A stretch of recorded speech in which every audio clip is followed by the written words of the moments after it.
예, 안녕하십니까. 손정목의 뉴스 브리핑 제 7번째 시간입니다. 오늘은 지난 4월 초 지금 현재 우리나라의 모든 언론을 뜨겁게 달구고 있는 윤석열의 파면과 더불어서 가장 뜨겁게 달구고 있는 현안인 트럼프의 관세 폭탄에 대해서 좀 살펴보도록 하겠습니다. 트럼프가 4월 2일 날 전 세계를 대상으로 관세 폭탄을 떨어뜨렸습니다. 보편 관세 10%, 그리고 나라별로 차등 관세를 많게는 50%, 적게는 11%에 이르기까지 추가적인 관세를 부담을 시켰는데요. 한국은 25%의 관세를 폭탄을 맞았죠. 야, 그래서 이게 좀 난린데요. 과연 이 트럼프가 정말 제정신이냐, 미국 경제가 살아남겠냐, 등등부터 해가지고 트럼프에 대한 원망의 목소리가 엄청 높아지고 있습니다. 사실 이게 오랜 기간 동안 미국 정부가 소위 리버럴 월드 오더, 자유주의 무역 질서를 강제하고, 그러면서 소위 FTA로 대표됐죠. 이 자유무역 협정을 매개로 해서 관세를 없애는 방향 속에서 경제력이 우위인 국가가 경제력이 약한 국가들을 상대로 어떻게 보면은 마음대로 들어갈 수 있는 그런 관세 제도를 시행해 왔던 지 수십 년이 흘렀는데요. 이제 이것을 뒤바꿔서 미국이 거꾸로 관세를 세워서 오히려 다른 나라의 무역을, 자유로운 흐름들을 막겠다 이렇게 나서니까 세상이 아주 뒤집어지는 이런 양상입니다. 트럼프는 4월 2일 날 그렇게 관세 폭탄을 터뜨리면서 미국의 새로운 혁명의 날이다 이렇게 표현했죠. 그래서 오늘은 해방기념일이다 이렇게까지 표현했습니다. 그래서 4월 2일은 미국 산업이 부활될 날로, 미국의 운명이 회복된 날로, 그리고 우리가 미국인들을 다시 부유하게 만들기 시작한 날로 영원히 기억될 것이다. 이렇게 아주 거창하게 얘기를 했습니다. 여러분들 어떻게 생각하시나요? 이게 미국 입장에서 보면 혁명의 날, 해방기념일 이렇게까지 표현했는데요. 어, 여, 여러분들은 참 이게 공감이 가시나요? 아마 전혀 공감이 안 가실 겁니다. 그죠? 근데 사실은 이 연설을 듣는 미국의 노동자들이나 제조업체들 사람들은 대단히 환영했다는 거예요. 이게 사실은 미국 입장에서 보면은 결과적으로 제조업이 무너진 조건 하에서 제조업을 다시 부활시키겠다고 하는 미국 정부, 미국 자본가들의 뜻이다 이렇게 볼 수도 있겠죠. 그러면서 상호관세 25%를 한국에다가 콕 집어 부과했는데요. FTA를 맺은 국가 중에서는 거의 가장 많은 높은 관세입니다. 이 관세를 부과하면서 특히 한국이 이런 무역 관세가 아니라 무역 외 사실상의 세금을 많이 때리면서 50%에 달한다 이렇게까지 표현했죠. 한국 언론들은 50%가 어떻게 무슨 50%냐 이렇게 주장했지만 어쨌든 그 50%의 사실상의 관세를 매기고 있기 때문에 자기들은 그 절반 정도의 수준인 봐줘가지고 25% 때렸다 이렇게 얘기하는 겁니다. 그러니까 한국에서 지금 난리가 났고요. 어쨌든 각국마다 다 지금 분노의 목소리를 내고 있는데요. 실제로 한국 입장에서 보면 그간의 바이든의 압박에 의해서 그동안에 사실은 중국 수출이 제1등이었는데 중국의 수출을 사실상 스스로 막고, 또 러시아와의 관계도 스스로 막고, 그래서 대중대로 사실상의 적대 정치로 돌아서고, 그러면서 어떻게 보면 가장 큰 시장이 미국 시장이 되었습니다. 그 미국 시장에다가 집중적으로 수출을 해왔는데 미국에서 갑자기 관세를 매긴다고 하니 이거야말로 진퇴양난 이런 상황이 된 것입니다. 사실 그렇기 때문에 한국 입장에서는 상당한 피해가 예상이 되죠. 그래서 작년만 하더라도 한국이 미국한테 얻은 대미 무역 수지 흑자가 557억 달러에 달하는데 이게 상당 부분 줄어들게 될 거고, 특히나 가장 많은 수출을 했던 철강, 반도체, 자동차, 특히 자동차가 제일 큰데요. 바로 그렇기 때문에 엄청난 피해가 예상이 되는 이런 것입니다. 그래서 최근에 현대는 미국에다가 31조를 추가로 투자해서 사실 60조 원, 바이든 때 30조 원, 또 트럼프 때 31조, 이렇게 61조 원에 투자하는 엄청난 돈을 투자해가지고 미국 현지에다 공장을 짓겠다 이렇게 되는 겁니다. 결국은 양질 일자리들이 미국 내에서 만들어지게 되고, 한국 자칫하다가는 이런 식으로 주요 산업들이 미국 시장으로 건너가서 미국 현지에서 생산하기 시작한다면 이거 한국 경제에 있어서는 자칫하면 껍데기만 남을 수 있는 그런 심각한 위험 또 위기 요인이 될 수 있는 것이죠. 한국의 그런 그 기업체들 입장에서 본다면 어쨌든 관세를 덜 내면, 트럼프는 요구는 그거잖아요. 너희들이 관세가 싫으면 미국에다가 직접 공장을 지어라. 미국 현지에서 생산해라. 이거 아닙니까? 결국은 한국에서 그동안에 쌓아왔던 제조업 기술과 능력을 미국 현지에 가서 뿌려대라. 제대로 그대로 내라는 거고, 결국 그렇게 된다면 미국이 다시 빠른 시간 내에 제조업 강국으로 부상할 수 있다. 이런 전략입니다. 뭐 그 결과 미국의 동맹국이라고 하는 제조업 강국들은 자칫하다가는 껍데기만 남는 속빈 강정이 될 수 있는 아주 심각한 위기 상황에 처해 있는 것이죠. 그래서 한국 정부는, 사실 막 한국 정부라고 할 수도 없습니다만, 이 대행 체제가 지금 하는 일이라는 게 결국은 뭐냐면 피해를 본 기업한테 약간의 보조금을 주고 미국 정부한테 가서 어떻게든 구걸하고 애걸해가지고 관세를 좀 낮춰달라, 뭐 이런 얘기 하겠다는 거예요. 한마디로 전략이 없는 거지. 전략이 없는 겁니다. 그러니까 전략이 없다 보니까 애걸하고 구걸하는 것밖에 할 수 있는 게 없어요. 그리고 돈 있는 대재벌들은 그러면 우리 현지에 가서, 미국 현지에 가서 공장 지을게, 이런 식으로 얘기를 하는 겁니다. 다시 말해서 한국 경제를 어떻게 이 기회에 살릴 것인가, 한국의 이 국민들을 어떻게 제대로 먹고 살게 할 수 있을 것인가에 대한 보다 근본적이고 보다 전략적인 이런 판단을 해야 될 때인데, 그런 것을 아예 생각조차 하지 못하고 오직 미국만 바라보고 미국 해바라기들만 있어가지고 전략이고 뭐고 없이 미국한테 가서 애걸하고 구걸하고 하는 것밖에는 할 게 없는 이런 한심한 짓거리를 지금 하고 있는 겁니다. 그러면서 이제 한편으로는 다른 언론들에서는 뭐 트럼프를 비판하고 막 그러죠. 트럼프가 저희 관세를 매기면 결국은 수입 물가가 올라가가지고 미국 시민들한테도 안 좋다, 뭐 이런 식의 인플레이션이 올라간다, 이런 정도의 비판을 하고 있는데요. 트럼프 정부가 그걸 몰라서 저렇게 했을 것인가라는 건 좀 우리가 생각해볼 문제라고 봅니다. 어쨌든 이 지금 트럼프의 관세 정책은요, 근본적으로 크게 두 가지 의미에 있어서 기존의 미국 주도의 세계 질서의 아주 근본적인 변화를 이야기하고 있는 정책이다, 이렇게 평가할 수 있을 것 같습니다. 한국의 언론에서도 나왔지만 이번에 이런 상호관세 정책은요, 80년 쌓은 동맹체계를 뿌리채 흔들었다, 이렇게 평가를 하고 있습니다. 한마디로 미국이 동맹이고 뭐가 없다라는 겁니다. 기존의 동맹질서, 자국의 이익 앞에서는 동맹질서를 다 없겠다라는, 기본적으로 미국의 대서양 동맹체제와 한미일 동맹체제에 기반한 그러한 소위 규칙 기반 세계 질서를 만들어왔던 질서 체계를 근본에서 뒤집는 정책이 바로 이번에 관세 정책이다, 이렇게 볼 수 있을 것 같습니다. 이 동맹을 절대 봐주지 않죠 지금. 그래서 동맹 기반을 허무는 이런 정책으로서 기존의 미국 주도의 패권 질서를 스스로 무너뜨리는 이러한 정책이다, 이걸 하나의 평가할 수 있을 것 같고요. 또 한 가지는 관세가 관세만으로 끝나는 것이 아니다라는 겁니다. 관세 정책을 강도 높게 실시하게 되면 미국 입장에서는 관세 수입을 좀 얻을 수 있겠죠. 그렇지만 그건 뭐 그렇게 크게 큰 이익이 되는 건 아닙니다. 미국의 현재의 부채 규모에 비하면 턱없이 부족하죠. 그래서 결국은 또 그렇게 되면 강달러가 되고요.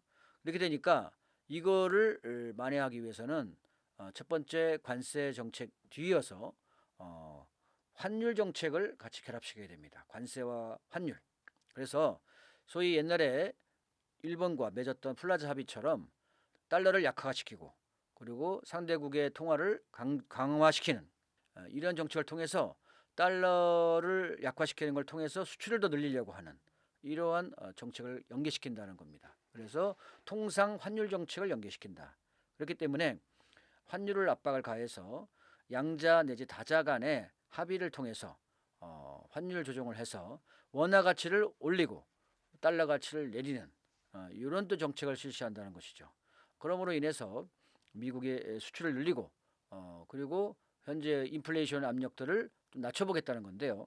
어쨌든 이런 식의 정책들을 또한 연계시킬 것이다, 이런 전망이 나오고 있습니다. 나아가서 이러한 어떤 환율까지 합의하고 나면 그 다음부터는 통상과 안보를 연결하는 겁니다. 그래서 일종의 보호세를 받는 건데요. 안보 정책을 연계시켜 가지고 그래서 100년짜리 무이자 국채를 사라라는 이러한 아주 강도적인 그러한 그 압박 정책을 쓸 것이다라는 그러한 전망이 나오고 있습니다. 소위 센츄리 본드라고 하는데요. 이런 100년물 무이자 미 국채를 주로 뭐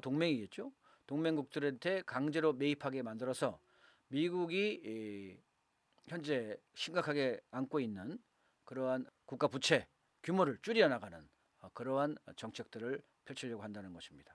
결국은 현재 보이고 있는 이 관세 정책은 관세를 올리는 것만으로 끝나는 것이 아니라 이렇게 환율과 연계시키고 더 나아가서 자국의 국채를 강제로 사게 만들어서 달러 체제를 유지하려고 하는 이런 정책적 전략적 의도와도 연계되어 있다 이렇게 봐야 됩니다. 그래서 이런 것을 미국식 트럼프식 새로운 지정치 경제학이다, 지오폴리티컬 이코노미 이런 것으로서 해석을 합니다.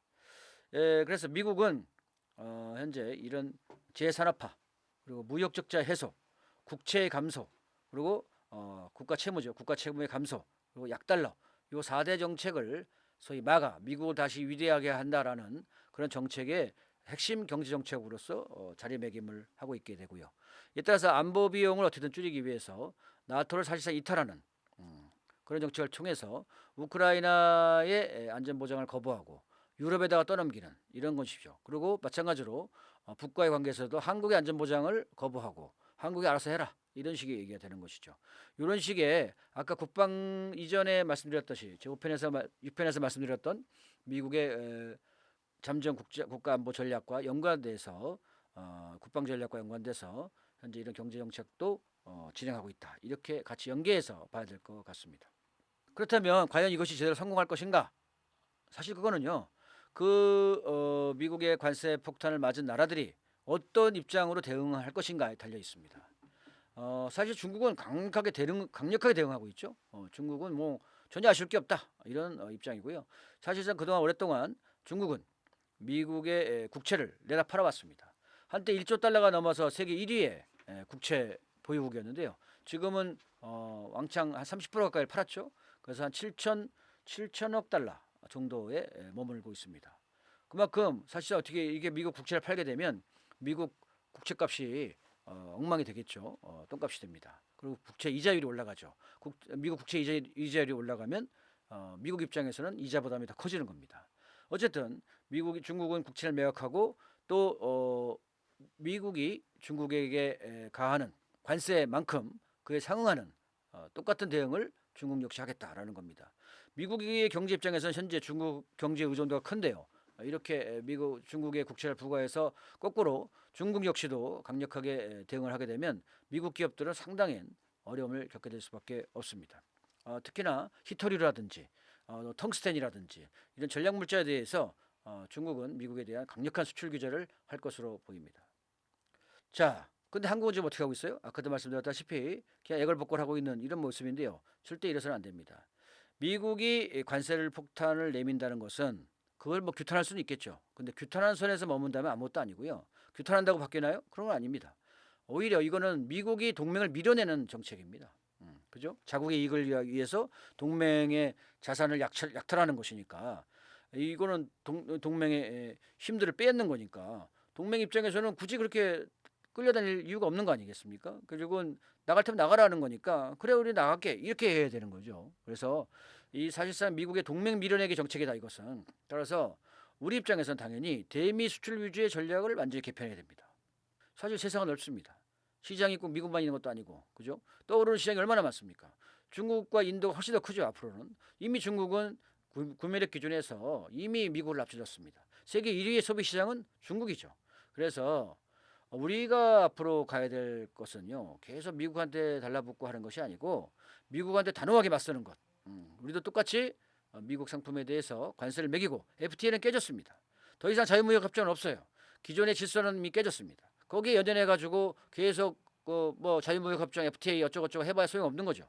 그러니까 지금 입장에서는 당연하게 미국에 대해서 강력하게 관세를 부과하고 우리가 다른 협력국들을 찾아서 적극적으로 관계를 회복해 나가야 됩니다. 최근에 한중일 외상회의는 아주 좋은 사례죠. 또 러시아하고도 관계 복원을 하려고 하는 시도도 있습니다.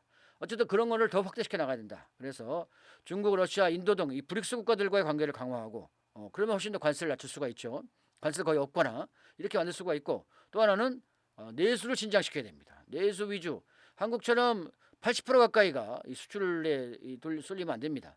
실제로 한국 GDP 성장을 견인할 수 있는 내수를 강화시켜 나가야 되고 그러면서 또한 남북 관계를 풀어나가야 되죠. 여기 북방으로 나가야 된다. 북방으로. 그건 옛날부터 나왔던 얘기죠. 그래서 더 이상 남북 관계 적대 관계에 매몰되지 말고 남북 관계를 풀어나가야 된다. 앞으로 새로운 정권이 들어서면 최우선적으로 해야 될 것은 미국과의 뭐 경제 관계를 회복하는 것이 아니고 북과의 관계를 회복해 나가는 것입니다. 북과의 경제 관계를 회복하면 북방으로 나갈 수가 있어요. 그리고 그러한 어떤 브릭스 국가들과 또 북과 이렇게 관계를 회복해 나가면서 미국을 대체하는 새로운 경제 관계들을 만들어 나가는 것이 한국 경제가 살 길이고 미국에 휘둘리지 않는 길이기도 하다. 한마디로 자주적인 정책을 쓸 수 있다라는 얘기입니다. 그래서 오히려 지금이야말로 한국의 안보 통상 전략의 결정적 변화의 시기가 왔다. 이렇게 저는 봅니다. 그래서 이거 참고로 이게 뭐 중국에서 나온 그림 한번 보여드리는데요. 이게 좀 오늘 유튜브에 올라온 걸 제가 좀 가져왔습니다. 한마디로 지금 조선과 중국과 러시아가 두만강 유역을 좀 개발하고 있는 거죠. 두만강 유역을 개발해 가지고요. 거기를 완전히 새로운 물류 기지로 만들고 그리고 중국의 각종의 상품들이 이 두만강 하구를 통해서 이 나선 지역이나 또 블라디보스톡이나 등등의 부동항을 통해서 바다로 나가서 해상 무역로를 확보하는 겁니다. 한마디로 이 북방 항로 인도에서 한국의 동해를 거쳐서 나선과 또는 블라디보스토크로 들어가는 북방 항로와 또 여기 나선과 블라디보스토크를 거쳐서 북극을 거쳐서 나가는 북극 항로의 중요한 교차 지점이 한반도의 동해이고 여기 이쪽 나선 지구와 블라디보스토크 요 일대입니다. 여기서 집중적으로 개발될 지점이 바로 두만강 개발인데요. 이 두만강 개발을 이미 그래서 철교를 철거하고 새로운 다리를 지금 짓고 있다고 하죠. 그런데 여기서 보시다시피 이 사진에서 보시다시피 속초나 또는 포항 역시도 중요한 교역 통로가 되고 중요한 교역 항구가 됩니다. 따라서 말해서 이 중국과 러시아 그리고 북과의 관계를 개선해 나가고 해나간다면 앞으로 떠오르는 모든 물류의 중심 기지로서 한반도의 동해가 활용될 수 있고 이것이야말로 우리 한국과 또 이 동북아가 번영하고 잘 살 수 있는 아주 중대한 하나의 계기다 이렇게 보여집니다. 그래서 미국이 관세 정책에 너무 막 쩔쩔매고 매달리지 말고 우리도 주체적으로 미국이 할 말을 하면서 사실 중국과 러시아 또 인도 등등의 새로운 이 글로벌 메저리티 글로벌 사우스 국가들과 더욱더 손을 잡고 우리 새로운 영역들을 개척해 나가는 새로운 경제 관계를 만들어 나가는 또 북과도 관계 개선을 도모해서 적대 관계 청산해서 한반도의 항구적 평화를 실현하는 그런 길을 열 수 있도록 우리가 정책을 만들어내지 않을까 싶습니다. 이게 새로운 정부가 또 당장 추진해야 할 과제가 아닌가 싶습니다. 예, 오늘 방송 이것을 마치겠습니다. 시청해 주셔서 감사합니다.